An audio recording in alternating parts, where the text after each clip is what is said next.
Ocupo a tribuna, senhor presidente, para expressar com enorme pesar o falecimento de um grande brasileiro.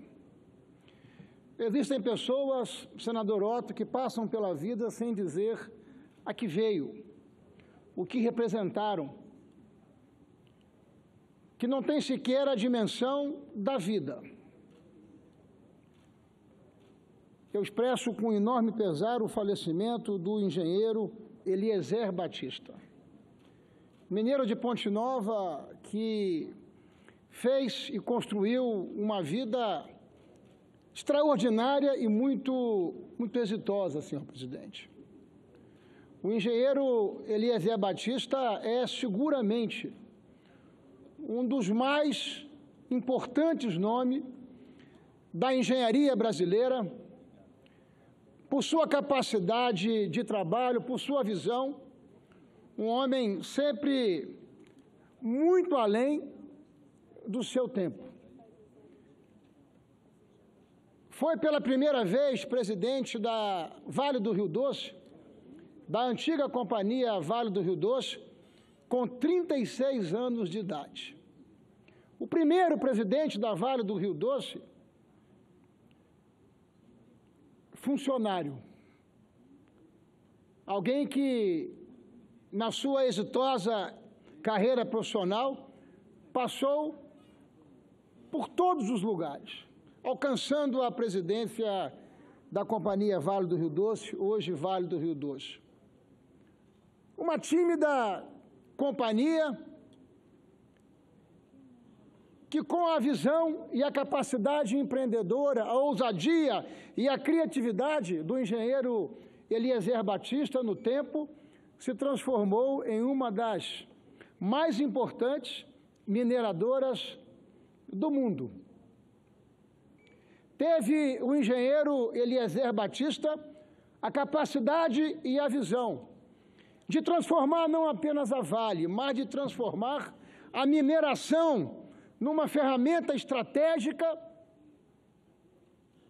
para a condução de importantes atividades econômicas no segmento da mineração nos mais diversos estados do nosso país.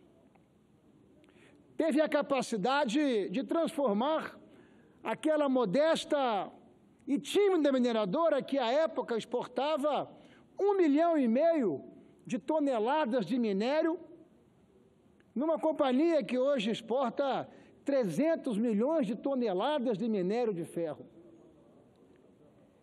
e que processa uma parte muito relevante desse minério em alianças com importantes indústrias que estão assentadas em diversos estados do nosso país, sobretudo o estado do Espírito Santo. Minério que sai de Minas Gerais, que é transportado pela ferrovia Vitória-Minas e que, através do porto de Vitória, alcança diversos países do mundo. Eliezer Batista teve a capacidade e a visão de integrar a produção com o processamento e a exportação. À época, nos anos 60, os navios que transportavam minério mundo afora, ocupando os oceanos, eram navios que transportavam 14, 15, 20 mil toneladas de minério. Eliezer Batista identificou que nós estávamos diante de uma grande oportunidade no pós-guerra, na reconstrução do Japão. E ele abriu o mercado japonês para que o minério brasileiro pudesse chegar. Mas tinha um enorme desafio, porque nós deveríamos e tínhamos que competir à época com a mineração australiana, que está ao lado do Japão. E aí, como levar o minério do Brasil para o Japão e competir com a Austrália, que está tão perto do Japão? E aí lançou o desafio os armadores gregos para que começássemos a revolucionar a construção dos grandes navios. E ali começaram a nascer os navios que transportavam 120, 140, 160 mil toneladas de minério. Hoje, os navios chamados Vale-Max ou China-Max transportam até 400 mil toneladas de minério. Imaginar que nos anos 50 os navios que exportavam minério conseguiam transportar, os navios transportavam 14, 16 mil toneladas. Eliezer Batista deixa um extraordinário legado. Foi alguém importantíssimo na história do nosso país e, sobretudo, na história do Espírito Santo. Eliezer Batista concebeu e idealizou, é verdade que há muitas mãos, há esforços coletivos os mais diversos, mas Eliezer Batista liderou a implantação do complexo siderúrgico de Tubarão. Eliezer Batista idealizou Carajás, que hoje é uma extraordinária fronteira da mineração do norte do estado, que produz minério no Pará e exporta através dos portos de São Luís do Maranhão, sobretudo Itaqui. Eliezer Batista deixa o Brasil, deixa a vida aos 94 anos de idade, e nós precisamos reverenciar o legado extraordinário desse grande brasileiro e grande capixaba. Ele dividia o seu tempo entre o Brasil, o mundo, e quando estava no Brasil, ele estava sempre no Espírito Santo. Eliezer Batista mantinha residência no Espírito Santo, na região de Pedra Azul, no extraordinário município de Domingos Martins. Eu tive, senador Cristóvão Buarque, o privilégio de conviver com o engenheiro Eliezer Batista. E digo assim com muita humildade, mas com muita convicção. A pessoa mais inteligente que conheci na minha vida, mais bem-humorada.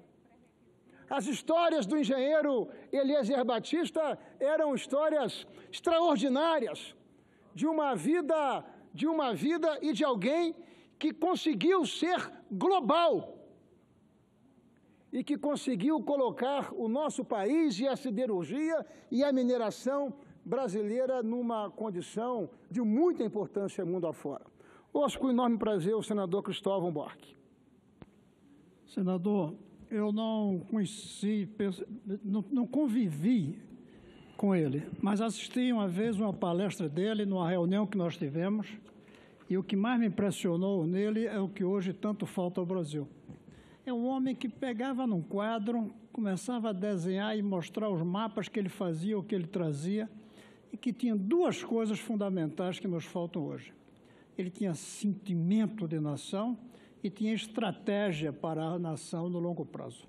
Ele sabia o que era o Brasil, tinha noção do Brasil, onde estavam nossos recursos, onde estavam nossos problemas, como transformar recurso natural em riqueza, como transformar queda d'água em energia, e tinha uma estratégia de longo prazo, que foi o que permitiu a ele fazer a Vale, permitiu a ele colocar o Brasil presente em tantos lugares do mundo. Realmente, não é apenas um homem que se vai, fica na história, mas é uma cabeça que faz falta ao Brasil. É uma pena. A morte é um fenômeno natural, vai acontecer com todos nós outros, mas é uma pena que hoje a gente não tenha um substituto para ele no cenário brasileiro, que a gente possa dizer, vamos olhar para esse outro que aí está. Não, ele vai fazer uma grande falta. Eliezer Batista, portanto, era um homem que não falava, fazia, construía, acontecia, realizava, ousava, criava.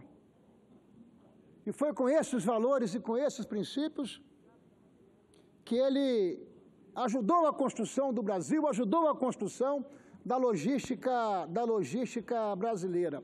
Uma perda irreparável para o país, uma perda irreparável para o nosso estado do Espírito Santo. E Eliezer Batista vai deixar saudade, mas vai deixar um legado de extraordinária referência de um brasileiro muito além do seu tempo, e por isso mesmo eu ouço com enorme prazer a senadora Ana Amélia.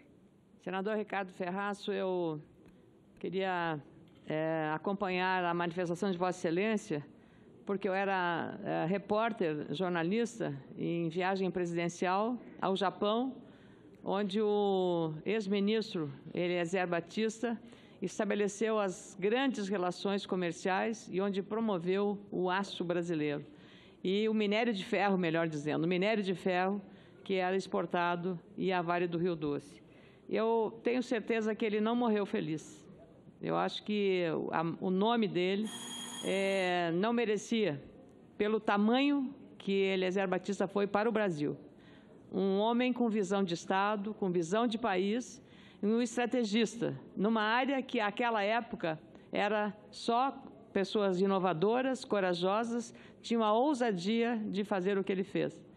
E queria dizer que eu comparo Eliezer Batista a Osiris Silva, que no âmbito da indústria aeronáutica brasileira tem um significado muito semelhante, que é exatamente dessa capacidade empreendedora de pessoas que estiveram sempre à frente do seu tempo e que o Brasil perde muito com a morte do ministro Eliezer Batista e tem que reverenciar os seus heróis que fazem deste país uma referência internacional, como é o caso do minério de ferro, com o aço brasileiro, com a Vale do Rio Doce e também com a nossa Embraer, que nasceu pelas mãos desse grande mestre, Osiris Silva. Cumprimento, senador. Agradeço, senadora Ana Amélia, a manifestação e o reconhecimento de Vossa Excelência ao trabalho e ao legado desse extraordinário brasileiro, engenheiro Eliezer Batista, que nos deixa, e com essas modestas palavras, eu registro aqui um voto de muito pesar pelo passamento desse querido amigo que eu tive o prazer de conviver tantas e tantas vezes, as histórias as mais ilustres. Ele dizia de maneira muito afirmativa, senadora Ana Amélia, que foi ao Japão 187 vezes. Foi condecorado no Japão com a mais elevada comenda pelo imperador Hirohito, pela enorme capacidade que teve de integração entre o nosso país e o Japão. Ele, por certo, deixa muita saudade, mas deixa um legado e um exemplo de muita referência. Muito obrigado, senhor presidente, senhoras e senhores senadores.